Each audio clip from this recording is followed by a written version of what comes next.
Buckle up, folks. This case has everything. A felony on the line, a history of violence, and a judge who isn't pulling any punches. We've got Mr. Sanchez facing a possible life sentence after violating his deferred felony probation. And now there's an assault charge on top of it. Will the judge go easy on him, or is this where everything comes crashing down? Let's find out. Good morning, Mr. Sanchez. Good morning. How's jail? That's all right. It's not good enough. No. I'm glad that you find this funny. It's really not. No, You know, you're on a deferred for a very serious. Is this a second degree? What is this?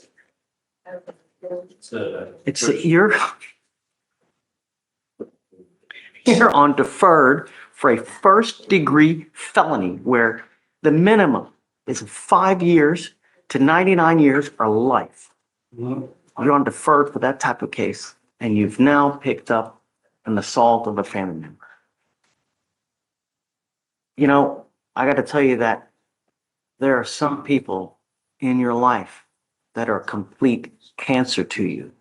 And if you don't cut those people out of your lives, they kill you.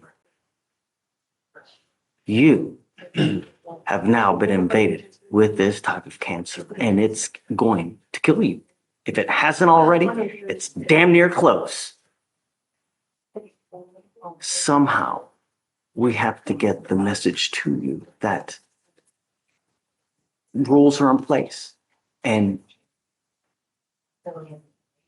you now stand charged with assault of a family member. You're facing a year in jail and or a $4,000 fine. We're going to do a probable cause. You have the right to remain silent. Anything you say can or will be used against you. The reason I have you out now is because I don't know what happened. The only thing I know is that the magistrate put your bond at $25,000, which is typically pretty high for a misdemeanor case. But, you know, everything is about perspective, right? We need to know what happened, your priors, to see how we go forward. Okay, please. Thank you, Judge. On May 1st, 2025, in Harris County, Texas, officer dispatched to a disturbance call. Officer arrived and made contact with the complaining witness who stated that she got into a physical altercation with the defendant, who is her ex-boyfriend. The complainant stated that she locked herself in the room and gave officers permission to enter. Officers then detained the defendant and spoke with the complaining witness, who stated that the defendant and her got into a verbal argument when the defendant pushed her onto the bed and began kicking her legs, causing pain. Officers observed bruises to the complaining witness's legs. Yeah, Mr. Sanchez, Okay, let's break this down. This isn't just any misdemeanor assault. Sanchez was already on deferred probation for a first-degree felony, which carries 5 to 99 years or life if revoked. Now, the same judge is hearing that the assault victim is the same woman from his prior case. That's a red flag the size of Texas. Folks, notice how the judge lays down strict bond conditions. No contact with the victim, no weapons, GPS monitoring. One slip-up and this guy's bond could skyrocket. Or worse, he could be behind bars for decades. What do you think? Should someone with this track record even get another chance? what's your position on the bond reduction? Judge, this is going to be imposed. This is the, thank you, Judge, because of the fact that the defense currently refers the underlying complaining witness being the same as is in this case. This is also the sixth case, Your Honor, although 3 of those have been dismissed, where the underlying complaining witness is the exact same as is in this case. Did you want to say something? Judge, again, he's indigent. He doesn't have money to afford any type of bond. I believe, looking back in the records on the felony case originally, I think that complaining witness, the same complaining witness here, was saying that nothing happened. There was miscommunication. Somebody else called the cops. I don't know if they've contacted her on this particular case, but just as far as that's concerned, I know he is on the deferred. But just to give you a little backstory, my understanding, it was a no threatening her or harassing behavior as part of the condition of the deferred. He was allowed to contact her. I believe, she's saying X, but she invited him over. He was authorized to be there. And so from that standpoint, just giving a little bit of background on everything, I would be asking for a PR bond, $1,000 PR bond on this case.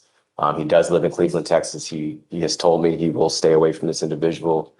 He's not working at the moment. He doesn't have any means, manner to afford any other type of bail, Judge.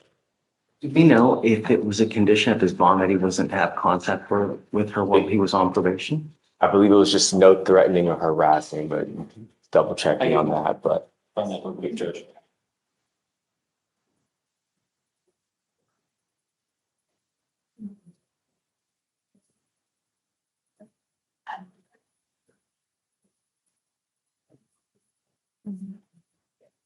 It says here among the other allegations that he's. Right, and the other stuff was, I think it was a whole bunch of fees that he failed to pay, didn't show up to. Testing positive for meth, didn't do the BIP program, didn't do the DDRP program. Judge, with this complaining witness, it was no threatening harassment. Yeah, that was. I didn't hear you. What'd you say? With this complaining witness, it was no threatening harassment. Okay. Mr. Sanchez, I'm going to be straight. You scare me. You know, you scare me. And it scares me that the last thing I want is another death on our streets. And, you know, he's being held at no bond as it is now. So anything that we do would be, you know, I do think that a PR bond is wholly inappropriate. I'm not going to give him a PR bond. I will give you a bond reduction. I'll reduce it to 10,000.